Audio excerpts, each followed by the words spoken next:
We're here at the Estoril circuit near Lisbon, Portugal, with what appears to be the world's greenest supercar, and it is none other than the Lamborghini Aventador SVJ.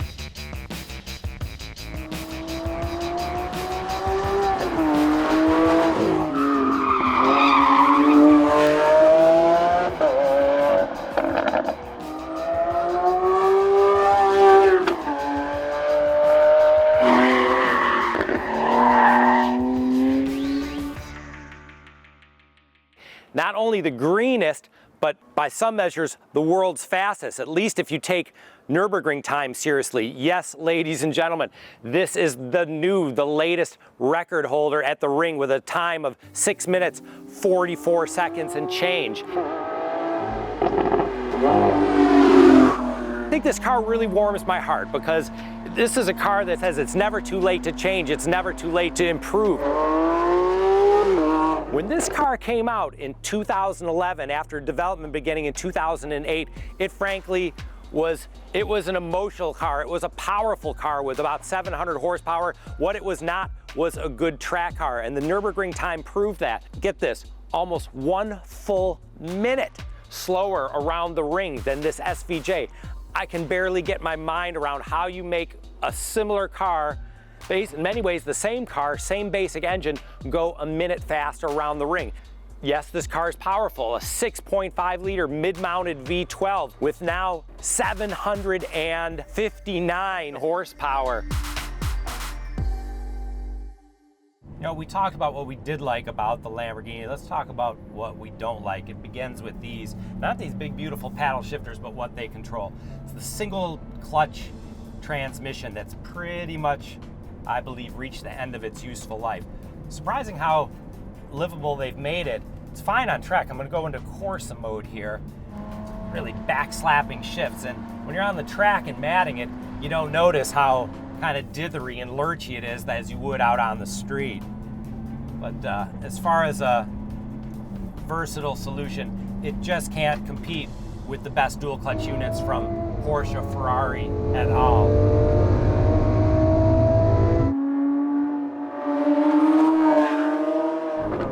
One of the things to really notice about this car is the improved turn-in. And that's from the four-wheel drive system that now totally decouples the front wheels. When you're under hard braking, you begin to initiate a turn, bingo, front wheels have one job to do at that point, and that's to steer the car. And they're not tasked with driving the wheels at all. So you're in an exclusively rear drive car as you're entering turns or under hard braking. Great stuff. But as soon as I unwind the wheel and get back on the gas, I start getting a little bit of help from those front wheels. Some of the particulars: a 2.8 second 0 to 60 run, 8.6 seconds to 124 miles an hour, and a blistering 217 mile an hour top speed. $518,000 or so to start. Call it about $550,000 to $600,000 once options are in.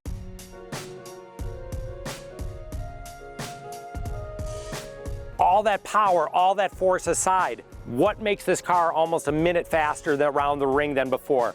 Well, it's the aerodynamics, it's the handling, it's the tires, it's everything.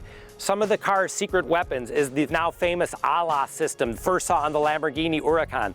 Active aerodynamics, not just at the rear, but now also at the front.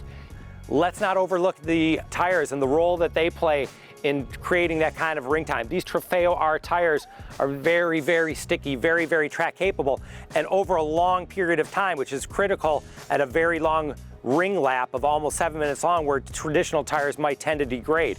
On the street, you can opt for Pirelli P0 Corsas. That's going to be the choice for the vast majority of buyers.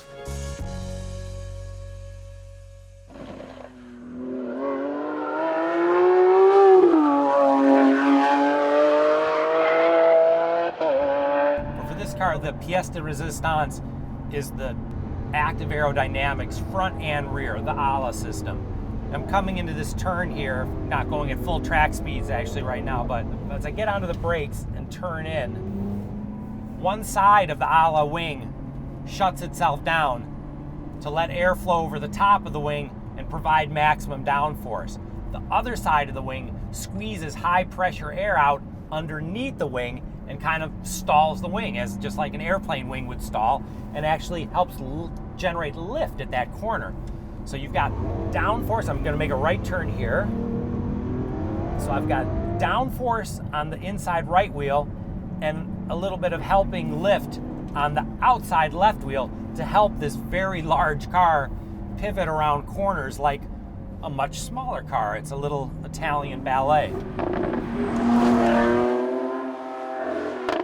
Another key to this car's tremendous track performance is that its secret weapons don't add any weight. Well, at least they don't when you eliminate weight elsewhere. Both the ALA system and the new four-wheel steering system are added into this car, but yet it has the exact same curb weight as the previous Aventador SV. Let's call it 3,550 pounds in dry weight. And again, tons of aero work all around. See these nifty little flicks on the outside here. That channels air away from these spinning wheel arches to avoid that turbulence and gives a nice clean path of air to go into these giant radiators for the V12. 10% more cooling efficiency, 40% more aerodynamic efficiency overall. Now a supercar like this needs a really big brain. And this Lamborghini's got it. It's got a central control system that's just kind of the nerve center of the car, and it is hooked into everything. It's hooked into the active aero, the four-wheel drive system, the four-wheel steering, the Magna Ride suspension. And what it does is it anticipates your moves, anticipates the operating conditions of the car, and it can make adjustments with just like lightning speed. Another key to this car's industry-leading Nürburgring time. Changes to the four-wheel drive system. This thing was a notorious understeer car on track, meaning, the harder you push, the more it just kind of wanted to wash out at the front end. Nothing you could do about it. Very hard to make this large car rotate. Made it feel even more big and unwieldy than this brute already was. The handling has just been transformed over the years, as we experienced on the track. Head into one of these fast turns, like at the end of this straightaway, where just a few minutes ago I was hitting 172, 173 miles an hour on this very straight. When you hammer onto the brakes and this Magna Ride suspension is keeping things nice and stable, you might take a look at this and say, this car is going to be out to kill you, but you could put your grandmother behind the wheel of this car, and with, I think, just a little training, she'd be okay. It's very forgiving. When you cook a turn a little too fast, it just scrubs a little speed, doesn't suddenly snap, straighten the wheel, get back on the gas, you're right on your way.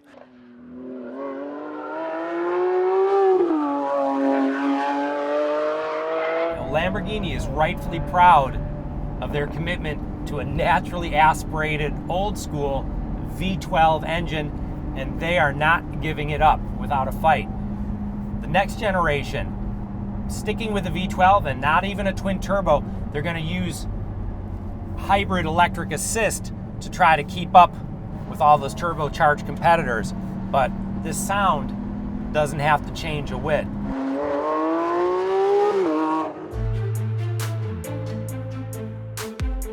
Talking explosive power, surprisingly livable handling, and forgiving too. That's the thing that just really impresses me with this car.